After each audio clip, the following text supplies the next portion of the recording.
comigo, o espírito da fé. Aleluia, glória a Deus. Abra sua Bíblia, lá em Zacarias 4:6. Diz assim: prosseguiu ele e me disse: esta é a palavra do Senhor a Zorobabel, não por força, nem por poder, mas pelo meu espírito, diz o Senhor dos exércitos. Qual é o contexto aqui desse versículo? O povo de Israel, o povo de Judá, escravizado durante 70 anos pela Babilônia, mas já havia uma profecia que após 70 anos o cativeiro cessaria. E eles estão exatamente nesse momento em que eles saíram do cativeiro e Deus chama eles agora para reconstruir Jerusalém. Então, quando eles colocam, quando o Senhor coloca esse desejo no coração deles, é que vem essa palavra.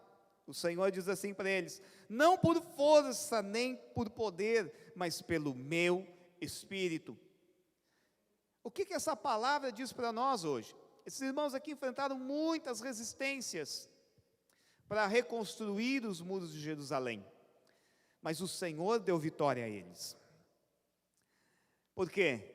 Porque o Espírito de Deus estava com eles. Agora, o que esse texto nos diz para mim e para você hoje é que nós edificamos igreja pelo poder de Deus. Não é por força, não é pelo seu braço, não é pela sua capacitação. O Espírito Santo, ele está aí, habitando no seu espírito, e ele está capacitando você, ele está suprindo você com a vida de Deus, com sabedoria, com graça, com favor, o tempo todo. Amém? Glória a Deus, você percebe isso? Então, o Espírito Santo, ele veio para nos auxiliar nessa caminhada de fé. Você não está sozinho. Se você chega a algum momento de crise, de tribulação, você pode clamar ao Senhor e dizer: oh Espírito de Deus, me ajuda, oh Jesus, me socorre, e o Senhor o fará. Agora, o Espírito Santo, ele é responsável pela unção. Unção significa poder, capacitação. O Espírito Santo, ele é responsável também pelos dons, que são outras ferramentas para nós edificarmos igreja. Mas o Espírito Santo também é responsável por fazer com que você cresça em fé. Lá em Romanos 1,17, olha só o que o apóstolo Paulo nos diz: visto que a justiça de Deus se revela no Evangelho, de fé em fé. O que está acontecendo com a sua vida hoje? Você que é um vencedor, você a cada semana, a cada culto, a cada reunião, você está crescendo de fé em fé. Você está andando em rumo à maturidade espiritual. Essa é a vontade de Deus para todos nós. É de fé em fé que você cresce. Então, quando você chegou na vida da igreja, você não tinha ousadia para falar do Evangelho. Mas aí você falou para um vizinho seu, aquela pessoa se converteu, veio no encontro. Aí você diz: olha só, não é que Deus faz mesmo? Quando você diz isso, sabe o que aconteceu? A sua fé cresceu para você falar do amor de Deus para as pessoas. Aí de repente tem aquele perdido, totalmente perdido lá no seu bairro, que ninguém acredita mais que há solução para aquela pessoa. Você diz: rapaz, eu vou experimentar, vou falar do amor de Deus para esse cara. Aí as pessoas vão dizer para você: mas não adianta, esse cara aí está perdido e não ouve nada. Você vai lá e fala. Não é que Deus faz, Deus move, aquela pessoa se converte, se transforma. O que aconteceu? Você cresceu em fé novamente. Você vai chegar a um ponto que você vai dizer o seguinte: não existe coração duro para o Evangelho. Não existe caso perdido para um Deus que justifica o ímpio. Amém? Você cresce em fé também em todas as áreas da sua vida. Não é só nessa área do evangelismo. Você cresce em fé também para ministrar cura. Às vezes você começa orando pela sua dor de cabeça. A dor de cabeça foi embora. Aí você diz: oh rapaz, Deus faz. Oh, Deus é poderoso, levou minhas enfermidades lá na cruz. Você começa a crescer em fé. Você cresce em fé também para prosperar, para ganhar dinheiro. Tem irmão que chega na igreja, ele acha que ser pobre é uma virtude, e ele se gaba. Não sou que nem esses ricos que ficam ostentando, estou aqui na minha pobreza, estou aqui na minha miséria, na minha humildade. Então, o pensamento que ele chega é esse.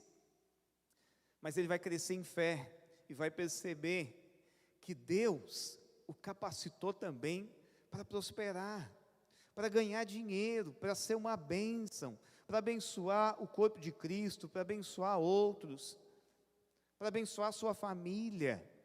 Você cresce em fé. Aí o apóstolo conclui dizendo assim: o justo viverá pela fé. Em Cristo Jesus você se tornou o quê? Justo. Então o apóstolo está dizendo o seguinte: a sua forma de viver agora é pela fé. Quantos finais de semana eu já estou pregando aqui sobre fé? Talvez você até alguns irmãos já estão dizendo: ei, o pastor vai pregar sobre fé de novo. Mas tanto assunto na Bíblia, o pastor vai falar sobre fé de novo, acho que nem tem mais nada para falar. Por quê? Porque você não percebeu ainda da importância da fé na sua vida espiritual. Eu quero que o Espírito Santo abra os seus olhos espirituais nesses dias, para você compreender que a fé não é mais um ingrediente na sua vida espiritual. A fé é o ingrediente da sua vida espiritual. A fé é a base da sua vida espiritual. Você foi salvo pela fé. Você é livre da depressão pela fé. Você é livre do medo dessa pandemia pela fé. Você prospera pela fé. Você ganha as pessoas para Cristo pela fé. Você é transformado pela fé. É tudo pela fé, irmãos. É pela fé. Pode aplaudir o Senhor bem forte. Aleluia. É tudo pela fé. Mas é interessante que quando eu entreguei minha vida para Cristo, eu pensava o seguinte, que eu fui salvo pela fé e tá bom, é isso. A salvação é pela fé. Mas conforme você cresce, conforme você amadurece, você vai entender que é tudo pela fé. Então, se o Espírito veio ajudar você na sua caminhada espiritual, e a sua caminhada espiritual é pela fé, então o que o Espírito Santo está fazendo hoje na sua vida? Está convencendo você a respeito da fé, está ensinando você a crescer em fé. É isso que o Espírito Santo está fazendo em nós, irmãos. Precisamos crescer em fé. Você sabe que Salomão, ele pediu, o que Salomão pediu para Deus, irmãos? Pediu sabedoria. Eu já ensinei você que essa sabedoria, Salomão disse, ouvidos para ouvir. É isso que significa. Quero ter ouvidos para ouvir. Agora, se Deus me desse a mesma oportunidade que Salomão, eu acho que eu pediria fé. Fé, irmãos. A fé é importante. A fé é uma das coisas mais importantes, se não a mais importante na sua vida espiritual. E quantos de nós temos ignorado isso? Estudamos a respeito de tantas coisas, procuramos crescer em tantas coisas, mas esquecemos de crescer em fé. Aleluia! Lá em 2 Coríntios 4:13, vamos ler? 13 ao 18, diz assim: tendo, porém, o mesmo espírito da fé. Oh, aleluia! Fé é um espírito.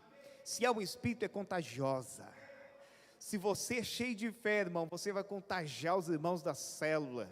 Se você é cheio de fé, você contagia as pessoas do seu serviço.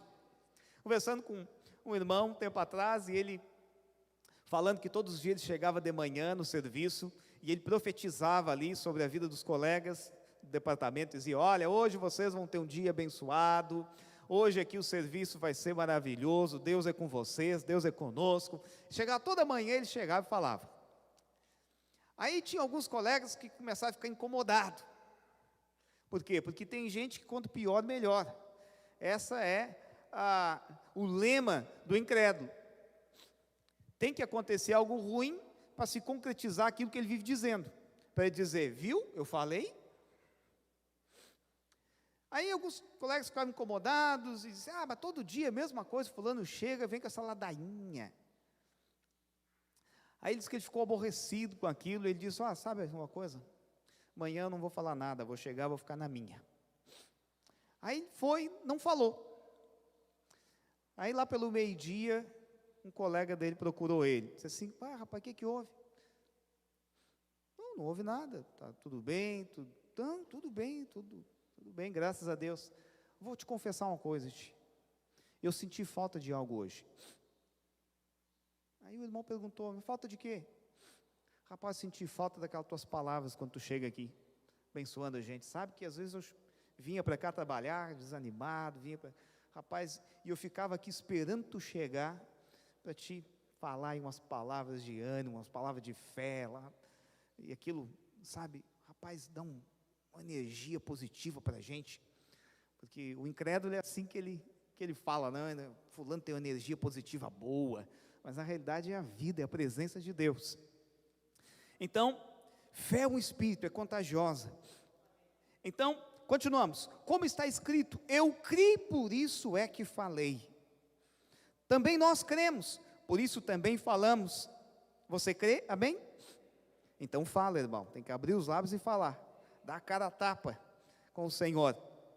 Não atentamos nós para as coisas que se veem, mas para as que não se veem, porque as que se veem são temporais, e as que não veem são o quê? Eternas. Quero abordar 3 implicações aqui a respeito do espírito de fé com você. Então, a primeira delas, fale aquilo que você crê, não aquilo que você vê. Amém? Vamos repetir? Diga assim, preciso falar aquilo que eu creio, não aquilo que eu vejo. Então, lá em Romanos 1,17, eu acho que eu até já li com você, Paulo deixa claro, olha só, visto que a justiça de Deus se revela no Evangelho, de fé em fé, como está escrito, o justo viverá pela fé. Paulo está dizendo que o Evangelho, ele funciona com a fé. Se você tem um carro, irmão, ele não é flex, e se você colocar lá álcool, vai dar problema. E se ele é flex, e você inventar de colocar água, para ver se funciona, e orar, fazer uma oração forte, quero dizer uma coisa para você, irmão, é bem provável que vai dar problema. Por quê? Porque você tem que colocar o combustível certo. O Evangelho, ele funciona com a fé. Se você tira o ingrediente fé do Evangelho, ele perde a sua eficácia, ele perde o seu poder. É isso que Paulo está dizendo. Você sabe por que você é chamado de crente? Tem irmão que não gosta, os irmãos são mais modernos. Pastor, não gosto muito dessa palavra crente, parece um negócio meio retrógrado, meio antiquado, mas você é crente assim mesmo. Gostando ou não gostando, você é crente, irmão. Essa é a palavra que define você. Eu sou gospel, eu sou cristão, tudo. Amém, irmão, amém. Mas eu quero dizer, não tem palavra que defina melhor você do que crente. Sabe por quê? Porque nós somos aqueles que decidiram crer. Você entende? Você não vê a justificação em você, mas você decidiu crer que você foi justificado. Você às vezes não vê a cura, você não sente, pelo contrário, você está sentindo a dor, mas você decidiu crer que Cristo levou as suas enfermidades lá na cruz do Calvário. Você não vê o seu esposo transformado, muitas vezes você não vê a sua esposa, os seus filhos transformados, mas você é crente. Se você é crente, é porque você é dos que crê, você é dos da fé. Você entende? Você decidiu crer que Deus já transformou, que Deus já fez um milagre na vida do esposo, na sua família, nos seus filhos. Você às vezes recebe o salário, e a vontade que dá é de falar mal. Mas não pode, irmão. Você é crente, você é dos que crê. Você não tem que ter vergonha de crer, porque você é daqueles que creem.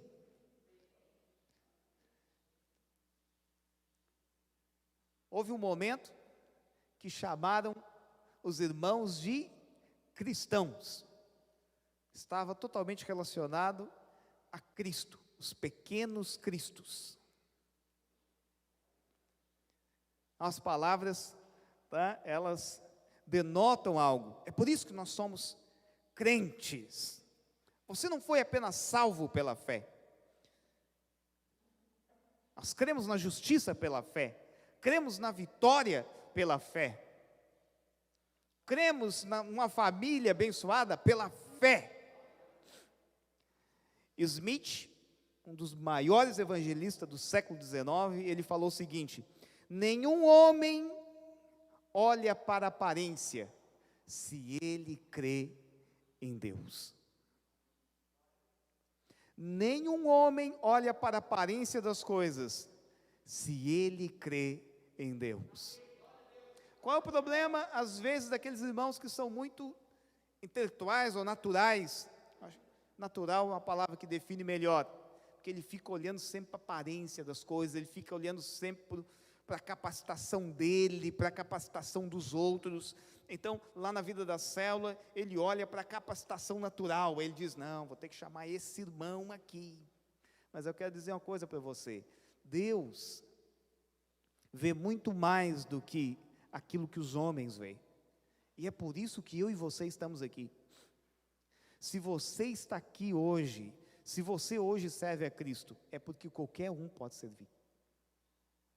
Se Deus está usando a minha vida e a sua vida, irmão, é porque Deus pode usar a vida de qualquer um. É que a gente esquece rápido do que a gente já foi, né? Antes de Cristo. Você fica impaciente lá com o novo convertido, você esqueceu rápido, né? Do trabalho que você deu para o seu pastor, o trabalho que você deu para o seu líder. Você esqueceu, irmão? Eu sempre digo para os pais, né? Quando você está assim, irado, com raiva de alguma coisa que o seu filho adolescente fez, senta com ele e conta para ele como que foi a sua adolescência. O que você fez na sua adolescência. A sua raiva vai passar bem ligeira, irmão. Você vai perceber o seguinte, que você foi pior do que o seu filho.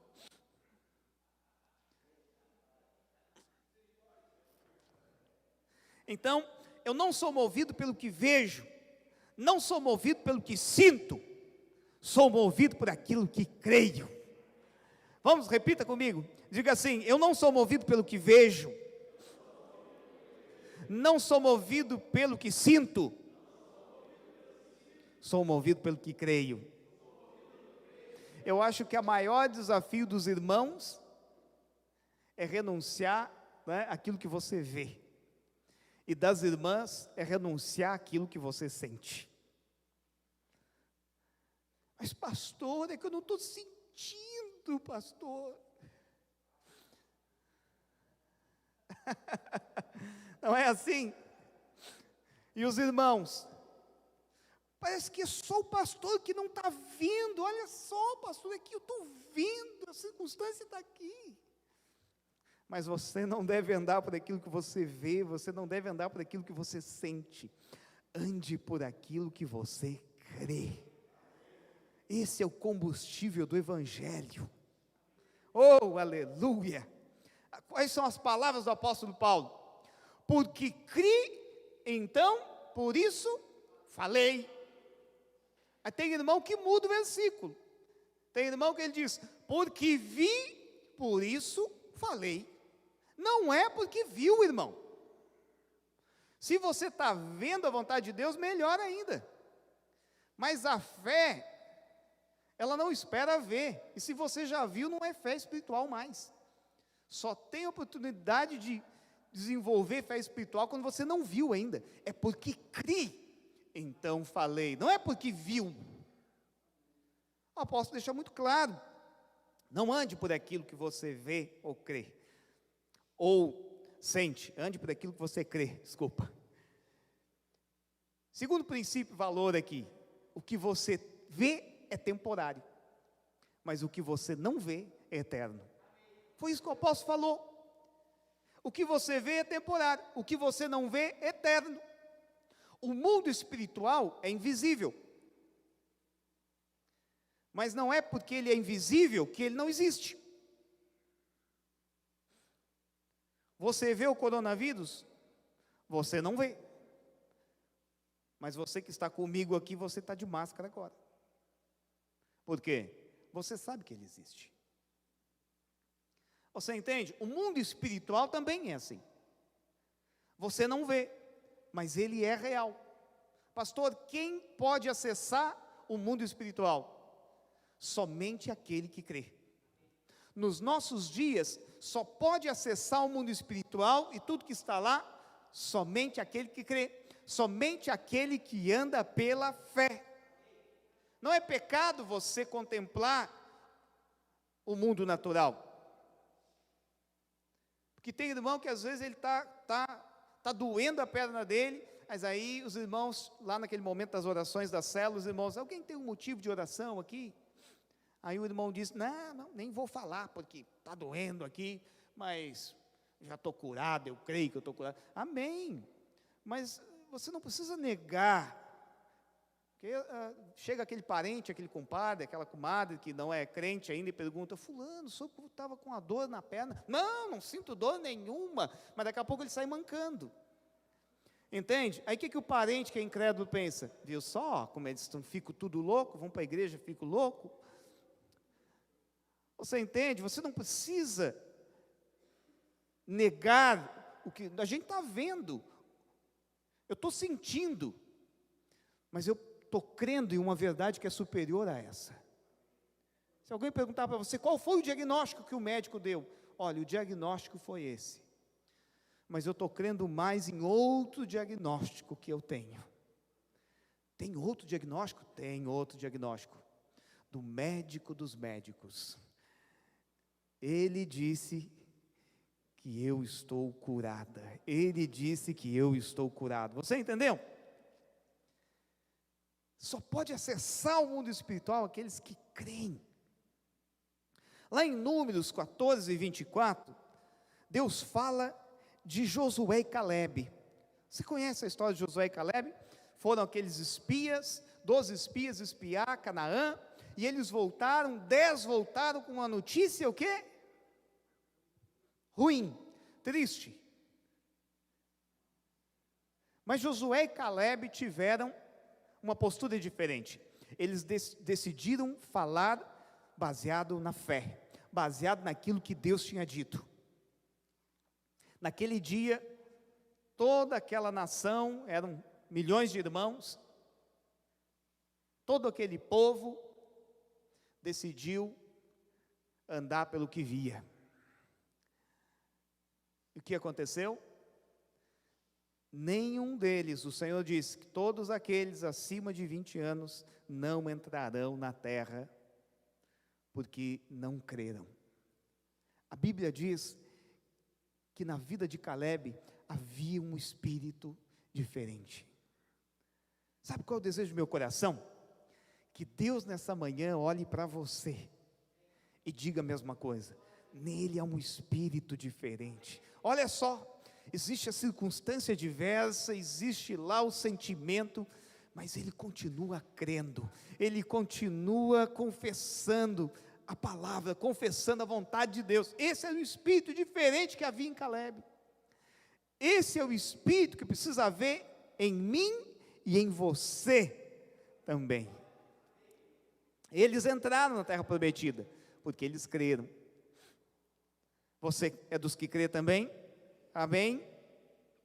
Então, Paulo diz lá em 2 Coríntios 4,17 assim, olha só. Porque a nossa leve e momentânea tribulação produz para nós eterno peso de glória, acima de toda comparação. Sabe o que Paulo está dizendo? Que todas as lutas na vida daquele que anda por fé, vai produzir algo em você que é eterno, que não é visto pelos outros, mas é eterno. Aquilo que você vê é temporário, aquilo que você não vê é eterno. Você está vendo a enfermidade, irmão? Pastor, estou vendo, estou sentindo, então é temporário. Você está percebendo aí a sua situação de solteiro? Nós estamos percebendo que você é solteiro, estamos vendo, então é temporário. Paulo diz que tudo aquilo que você vê é temporário. Ah, pastor, lá na minha casa, minha família, situação difícil, complicada, então é temporário. Tudo aquilo que você consegue ver, Paulo diz, é temporário. Mas aquilo que você não consegue ver, isso sim, isso tem uma conotação eterna. Isso vai para a eternidade. Oh, aleluia! Não permita que o natural segue você para a sua posição em Cristo. Você tem uma posição em Cristo, eu tenho uma posição em Cristo. Permaneça nessa posição, não saia dessa posição. Aleluia, glória a Deus. Lá em 2 Reis 6,15, 2 Reis 6,15, fala a respeito de Eliseu e o seu servo Geazi. Diz que eles estavam diante de uma guerra, inimigos que vinham contra eles, e diz que o servo de Eliseu olhou e viu o exército inimigo, e o que ele falou para Eliseu? Nós estamos perdidos, o exército é grande, hoje vai ser a nossa ruína. Mas diz que Eliseu olhou, orou a Deus, olhou e viu anjos, carruagens de fogo, e Eliseu disse para o servo: você vai olhar de novo agora, mas agora você vai olhar pedindo para que Deus abra os seus olhos espirituais. E o servo olhou e viu então aquele exército que já estava lá. Eliseu não clamou a Deus dizendo para vir um exército, o exército já estava lá. Você entende a diferença? Então, existem coisas na sua vida que você não consegue ver, existem recursos na sua vida que você não consegue ver, existem bênçãos na sua vida que você não consegue ver, mas acredite, já está aí. Desde o dia que você nasceu de novo, já está aí. Você deve acessar essas coisas pela fé. É pela fé que você acessa essas verdades, que você acessa esses recursos de Deus. E por último, o espírito da fé anula o espírito da incredulidade. Você sabe que quem existia desde o início, Deus viu todas as coisas. É difícil, não é, de ficar admirado com algo. Já pensou Deus ficar admirado com alguma coisa? Ele criou todas as coisas. Jesus existia desde o início. Antes de Deus criar todas as coisas, ele já era, a Bíblia diz. Como que Jesus fica admirado com alguma coisa? Certo dia os discípulos se admiravam com a construção do templo, um templo que provavelmente custou milhares de dólares para ser construído, era algo magnífico, maravilhoso, e os discípulos chamaram Jesus para mostrar para Jesus. O que Jesus disse? Olha, se for derrubado esse templo aí, em 3 dias vai ser reconstruído. Ou seja, Jesus, para ele, aquele templo não chamou a atenção de Jesus. Existem 2 situações na Bíblia que Jesus ficou admirado. Se Jesus ficou admirado com alguma coisa, irmãos, nós precisamos prestar atenção no que ele ficou admirado, porque realmente isso é importante. A primeira está lá em Mateus 8, 5 ao 10. Diz assim: tendo Jesus entrado em Cafarnaum, apresentou-se-lhe um centurião, implorando: Senhor, o meu criado jaz em casa, de cama, paralítico, sofrendo horrivelmente. Jesus lhe disse: eu irei curá-lo. Mas o centurião respondeu: Senhor, não sou digno de que entres em minha casa, mas apenas manda com uma palavra e o meu rapaz será curado. Pois também eu sou homem, sujeito à autoridade, tenho soldados às minhas ordens, e digo a este: vai, e ele vai, a outro: vem, e ele vem, e ao meu servo: faze isso, e ele faz. Ouvindo isto, o que aconteceu? Admirou-se Jesus. Do que Jesus se admirou? Da fé. Tem gente querendo chamar a atenção de Deus por causa do seu estado de coitadinho. Tem pessoas que pensam: olha, quanto mais coitadinho eu for, tenho certeza que Deus vai olhar para mim. Então aí ele fica daquele jeito, com aquela cara de coitado. Ele tem prazer de falar de todos os seus infortúnios, do quanto que ele foi prejudicado, desprezado, da vida difícil, pensando o quê? Que eu fazendo assim, vou chamar a atenção de Deus, vou chamar a atenção das pessoas para mim.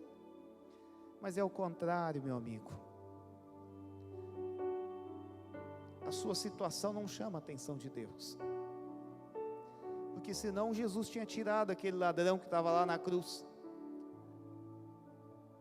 Lembra que os ladrões que estavam do lado, à direita e à esquerda de Jesus: por favor, tira-me daqui. Não foi como pediu? Tira-me daqui. Jesus tirou? Não. O que chama a atenção de Deus é a sua fé. Jesus se admirou da fé daquele centurião. O templo maravilhoso, espetacular,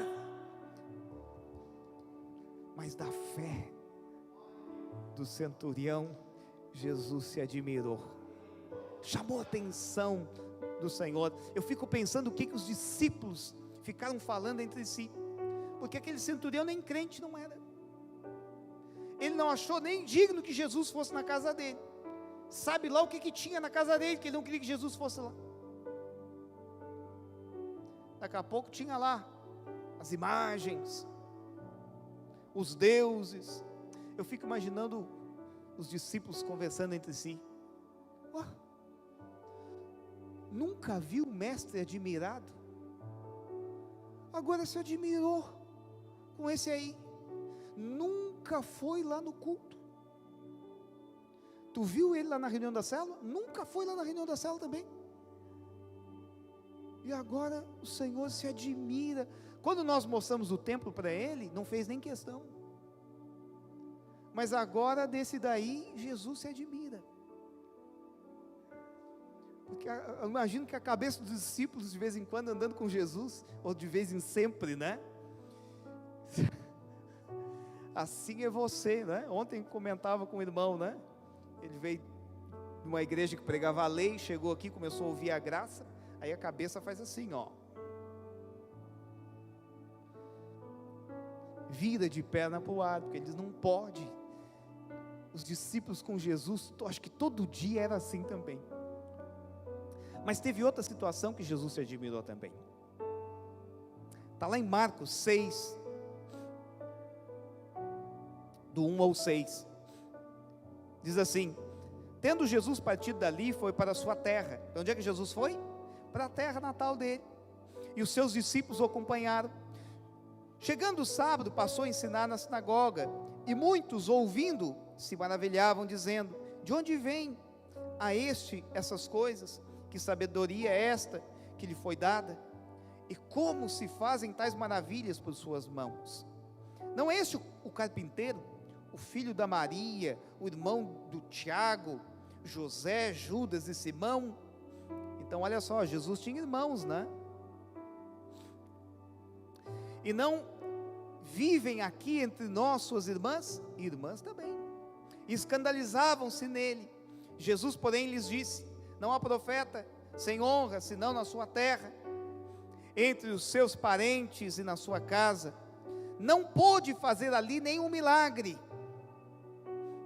senão curar uns poucos enfermos, impondo-lhes as mãos. Outro momento que Jesus se admirou foi com a incredulidade de Nazaré, com a incredulidade daquele povo, com a incredulidade lá da sua cidade. Jesus chega na terra natal e não pode fazer muitos milagres. Jesus ficou impedido de operar. Por causa do quê? Por causa da fé. Não havia fé. Você já pensou Jesus ir na sua casa? Tem irmão que vive vendo anjos, né? Imaginou Jesus ir na sua casa? E Jesus sair de lá e não operar o milagre que você precisava? Porque não achou fé. Um ambiente de fé é fundamental para o milagre. Um ambiente de fé lá na sua célula é fundamental para a multiplicação. Mesmo aquele dia que você faz o evento social que não vai ninguém, irmão, manter um ambiente de fé é fundamental. É o mais importante. É mais importante ainda do que tivesse ido as pessoas. A fé. A fé. Jesus fica admirado. Nunca vi incredulidade desse jeito. É impressionante. A fé é algo fundamental. A fé é a lada do favor. Se tem incredulidade, a fé vai embora. Se tem fé, a incredulidade vai embora. As duas coisas não permanecem no mesmo ambiente. Lá em Romanos 10:17, assim, a fé vem pela pregação e a pregação pela palavra de Cristo. A boa notícia que eu tenho para você hoje de manhã é a seguinte: tem cura para a incredulidade. Ouviu? Tem cura para a incredulidade. Talvez essa é a sua situação, você está aí pensando, talvez você está em casa aí pensando, meu Deus do céu, pastor, eu não tenho fé para esse milagre, eu não consigo crer para essa circunstância mudar.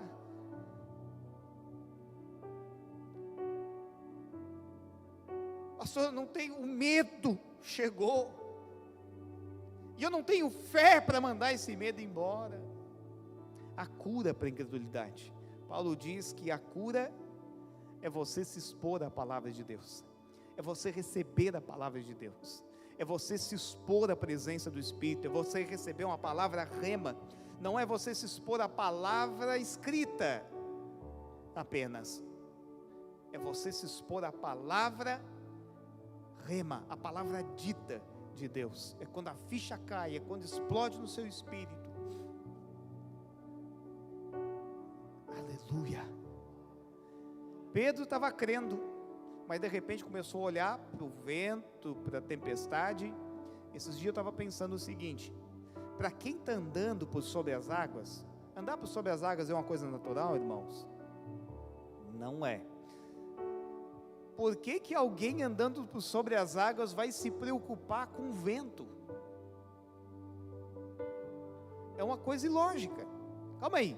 Se eu já estou andando sobre as águas, isso já é um milagre. Isso aqui é sobrenatural. Por que eu devo me preocupar com o vento? O vento não é nada para quem está andando sobre as águas, irmãos. Nada, simplesmente nada. Mas diz que Pedro olhou para o vento, começou a afundar, mas ele clamou ao Senhor. O Senhor fez? Viu, Pedro? Quem mandou tu não orar mais? Quem mandou tu agora vai afundar, vai morrer aí. Homem de pequena fé, incrédulo, está colhendo o que tu plantou, Pedro. Tu é muito assim, muito afoito, tu fala bobagem, fala tudo que vem à cabeça, Pedro. Foi isso que Jesus falou para Pedro? Não foi. Essa sempre é a voz do diabo. Mas tem irmão que insiste em achar que essa é a voz do Espírito. Não é. Jesus estendeu a mão, e puxou Pedro. Você pode clamar nessa manhã. Um nível de fé já foi liberado para todos nós. Mas se você precisa de mais, você vai clamar nessa manhã. Você vai continuar se expondo à palavra. Em algum momento essa palavra se torna rema. E quando ela se torna rema, fé vai ser acrescentada. A fé vai aumentar. Talvez alguém pode dizer, mas eu estou escutando a palavra, mas parece que não está adiantando nada. Irmão, só parece. Persevera, continua. Quando você menos perceber, você está andando sobre as águas e nem se deu por conta. Sabia disso? Esse é o poder da palavra, esse é o poder do Evangelho. Amém? Não ande por aquilo que você vê, ande por aquilo que você crê. Você está vendo? Então é temporário. Ah, pastor, mas essa circunstância é difícil, é ruim. Está vendo? É temporário. Porque o que você não vê que é eterno. Sabe?